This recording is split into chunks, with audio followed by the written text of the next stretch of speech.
Byron Braggs, I hope you're doing well, sir. Welcome back to T-Town. Thank you. I'm doing quite well. Byron, I wanted to spend a little time talking, and for those, we get new listeners each and every time, and I think we visited about a year ago. But I want to tell people what you're up to these days, and give us the latest with Byron Braggs. Well, the latest with Byron Braggs is I have officially retired as a federal agent after 25 years, and now I'm a federal contractor. All right. So now you were in Secret Service, right? Or help me understand that. I'm not even sure if you're even allowed to talk about it. But what exactly did you? Retired. I can talk about it. I'm retired. Okay. Started with the United States Customs Service, and then it got merged and inserted into the Department of Homeland Security. Okay. Now, how did a guy that attacked quarterbacks, that you lived and breathed going after that quarterback, get in the defense side of things? When I got through playing football, I just had to ask myself a question: who wants me? Okay. I got my degree in the School of Communications. I had an opportunity to broaden on that while I was there, and a situation occurred whereby it didn't materialize. So I basically would look at what would be needed. Now, granted, my father worked for the federal government, and that was an opportunity. And I took I just had a good feeling about it. It was something that was steady. It was something that I could wrap my head around, and at the same time, it's one of those things where you need to pay attention to what you're doing, because I was in recruiting for a while, and I'd ask people two basic questions. Do you know, in the course of executing your job, you may have to cause bodily injury to an individual that could result in their death? And they would answer either yes or no. And by the same token, during the execution of your job, you may befall an injury that could lead to your death. Are you okay with that? Yeah. And once we got those questions out of the way, I can move on with the interview process. You know what you're getting into. If you know what you're getting into, you take the necessary steps to prepare yourself. I enjoyed it. When I did, early on in the career, yeah, gung-ho, kicking indoors, throwing people around, all that kind of good stuff. As I got older, I started doing more white-collar crime. Okay. It became very simple. You pick up the phone, call this person, like, you're about to be indicted. You just turn this off. So now, no more kicking indoors. So now, tell me a good story that you can share with me of maybe some guys that you protected a little bit, or kind of had to watch after. Oh gosh, a lot of protection. When it's either Customs or Homeland Security, you have relatives called the United States Secret Service. Under the Department of Treasury, they is referred to as OTA. So when the Secret Service was shorthanded, they would borrow from IRS, ATF, as well as Customs. Under the Department of Homeland Security, they borrow from the Department of Homeland Security Investigations. I've been on various protection details. I was on Lieberman's detail. I was on Bush II detail. I've covered foreign dignitaries, the president of Costa Rica, President Abajan. I can't even pronounce it, and I was just doing there. The only thing that was interesting in it was really nothing from a protection standpoint, but I was part of the advance team, and the president of Costa Rica's family came in early. So his wife was there, his daughter's there. His daughter was the same age as my daughter. So, girls, your children at a certain age are restless. And for some strange reason, she had an affinity for me, because she's constantly looking up at me, because it's like, I said, never seen anybody this tall, huh? I said, I understand. So we became best buds over a short period of time. And at the end of the detail, the president came over and shook my hand and said, "Thank you for the time that you spent with my daughter." I said, "No problem. It's part of the job." But it's just one of those little things no one really knows that takes place in the background, because you get all the big notorieties up front. But I just thought it was interesting. Like, as far as she was concerned, I was just a big toy that she could play with. Wow.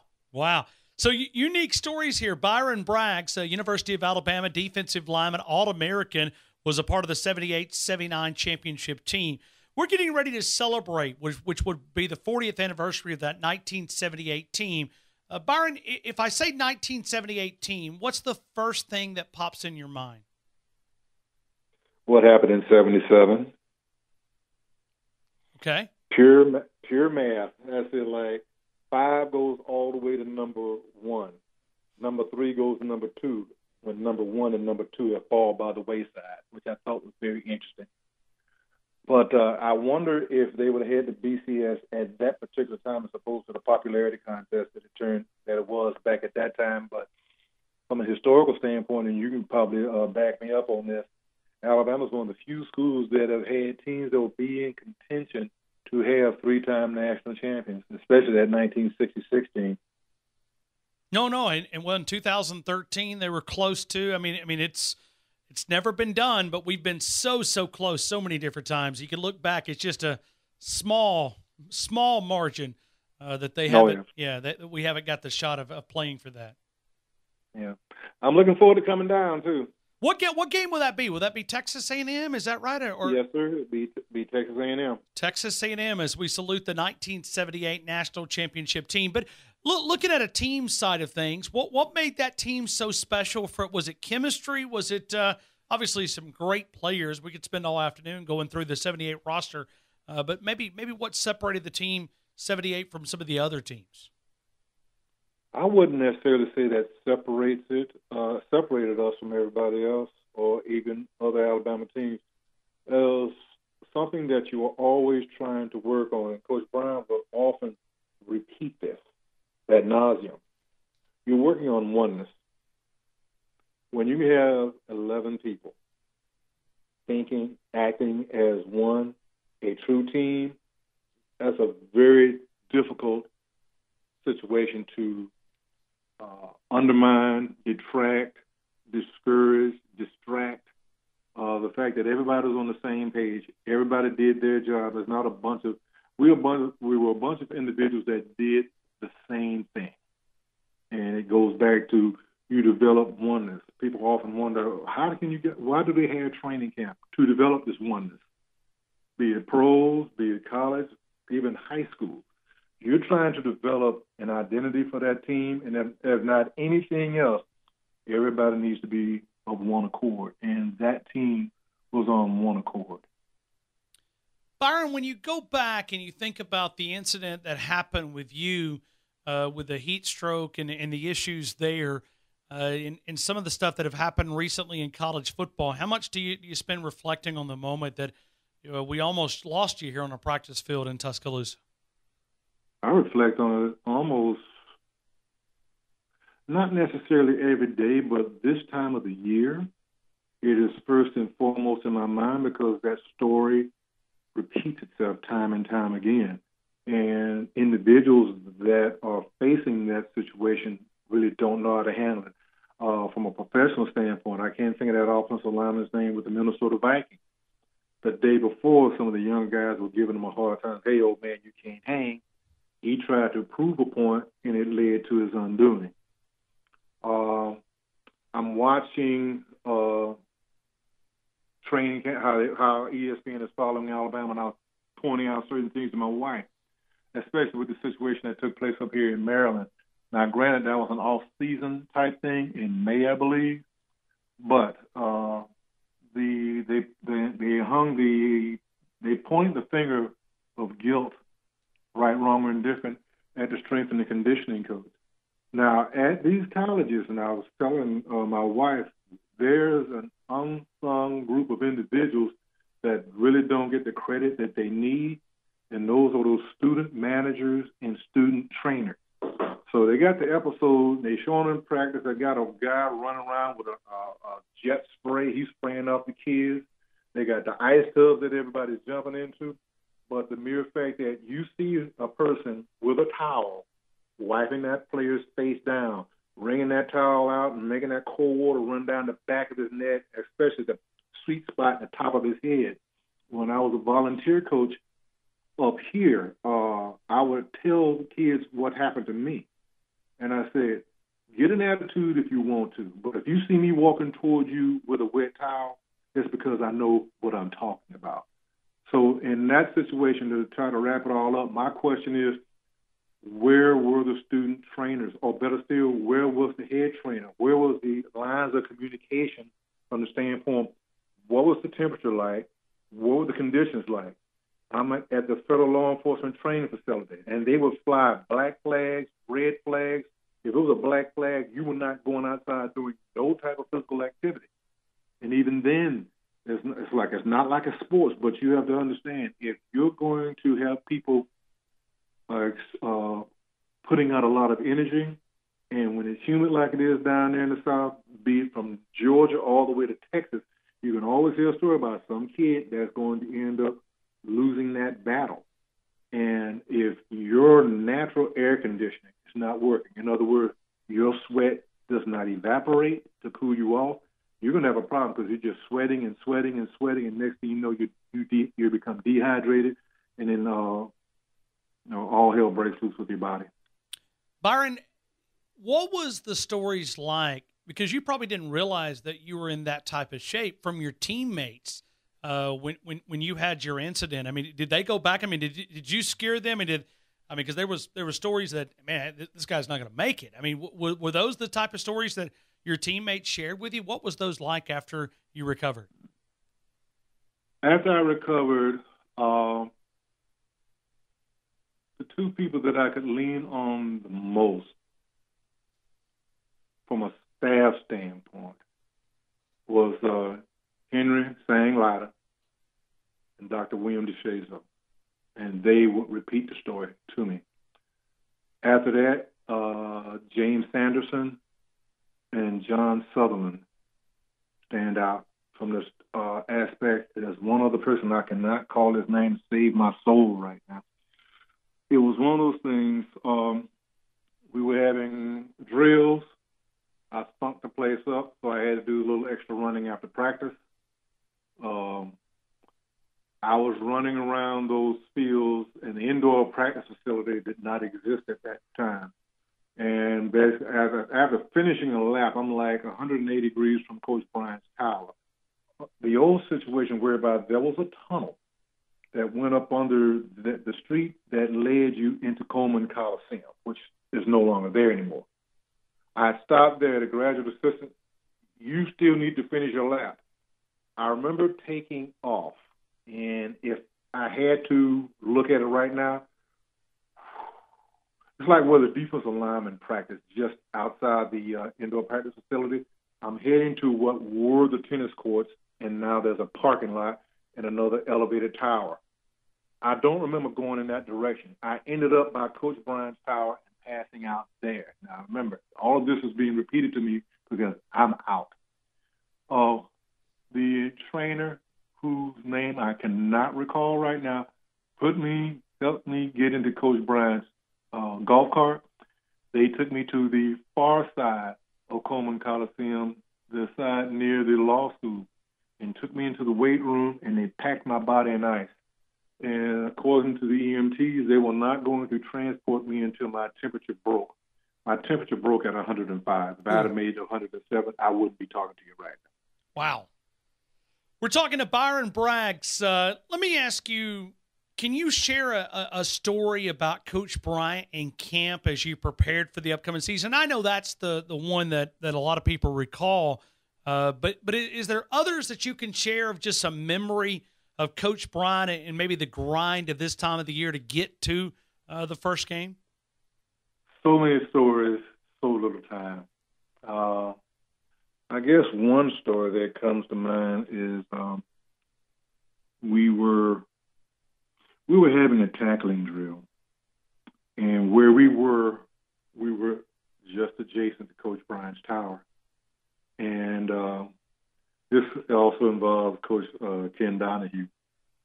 And there will be a spot where there will be three linemen, I would say probably anywhere from 5 to 8 yards apart. And they'd take a running back, and he'd run toward us, and we would try to tackle him. And, of course, some kids were like fodder. They just ran right at us, and we practiced our tackling. one of the better running backs I ever came across was Willie Sanders from Bay Minette, Alabama. His nickname was Kilroy. The only thing that Kilroy really didn't have an expertise in doing was blocking. And when you're running the wishbone, if you can't block, you're not going to play. But he could run, and he would check us out of our jock straps every single time. Coach Donahue got upset from the standpoint, like, you need to run a straight line. It's like, I'm not committing suicide. He makes us all look bad, but I hit him one time in such a way that our face masks got caught together, and Coach Donahue was giving me a hard time. It's like, I need to look at tackle in. You need to see what you're hitting. It's like, if I did not look up, why is my face mask off of my helmet? I heard this noise. Coach Bryant had dropped his bullhorn because he was up there laughing so hard. And it was just, I can understand why he's laughing. He's getting on me for what I'm doing, and I did it the right way. But Coach Donahue was like, he was looking at it a total different way. And Coach Bryant, he dropped his megaphone. I'm going like, well, I'm glad I wasn't standing on the tower. Byron Braggs, Nick Saban has won 132 games in 11 years. He averages 12 wins per season, which is crazy. 26 first-rounders, 37 first-team All-Americans, 49 NFL draft picks in the first 3 rounds, 77 overall NFL draft picks. We know 5 out of the last 9 years, 2 Heisman Trophy winners. As a alumnus of the University of Alabama football program, what's the sense of pride that you take in what is accomplished in here has been accomplished under Nick Saban in the last 11 years? It's hard to describe a sense of pride of what he has accomplished at the university. To borrow from Notre Dame's fight song, he woke up the echoes of what was established with Wallace Wade, Frank Thomas, Coach Bryant. He's doing it the right way. The fact and everything is predicated on the people that you bring in and then taking it to the next step, developing these young men into better men, athletes, students, however you want to describe it. And the thing that amazes me the most is the number of kids that are leaving there with their degrees, or the ones like you hear about, they are into their senior year or they are fifth-year seniors and they are in graduate school while they're still playing football. I take more pride in that than anything else because I grew up, even going back to grade school, the term dumb jock. I tell people, you need to go out there in the field. A prime example, training camp, weather. It's hot. It's sticky. And he always trying to tell the guys to fight through human nature. You're just trying to exist. No, you need to be able to excel. And it's hard to think when you're beat up, tired, and wondering when your next cool breath is coming from.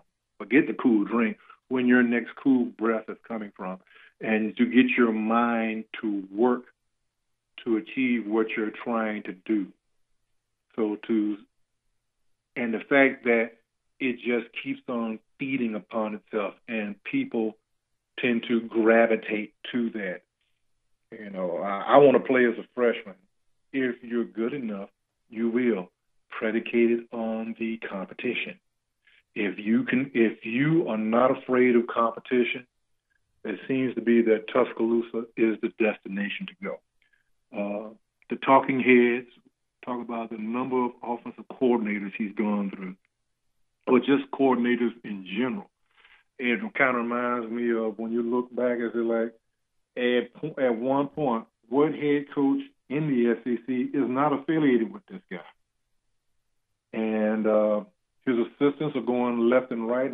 I was listening to, I was on YouTube listening to Colin Cowherd, and they was talking about when, he's the head coach of the Seattle Seahawks. He was coach at SC at the time. When he lost his coordinators, when Carroll lost his coordinators at SC, the Trojans ceased to be. Coach Saban has lost coordinators time and time again. You not only do you have a senior class that leaves, you have people that are talented enough to leave after their junior year. Not to make this a violent statement, but I tell people all the time, he reloads. If you don't have the bullets, the gun is no good. He reloads year in and year out. And if you're able to do that, that's why the program is able to sustain this level of excellence. The buy-in from the freshmen that are coming in from the upperclassmen. This is how we do it. This is what it's going to take.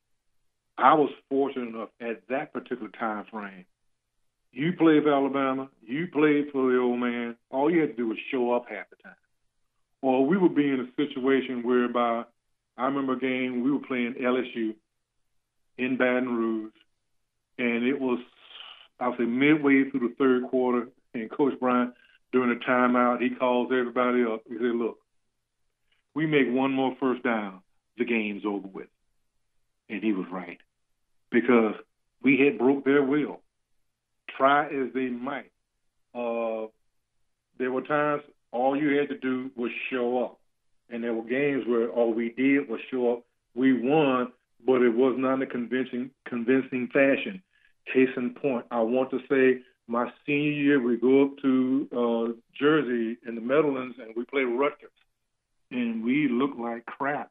We won the game. We looked like crap. The very next week, we had to play Tennessee in Knoxville, Johnny Major's first senior class. They had just expanded Neyland Stadium. They embarrassed Auburn on the Plains. Oh, and now we got to play you there. And let me see, who's playing at halftime? Charlie Daniels. And playing this, the devil goes down to Georgia. So I'm not looking forward to playing that game.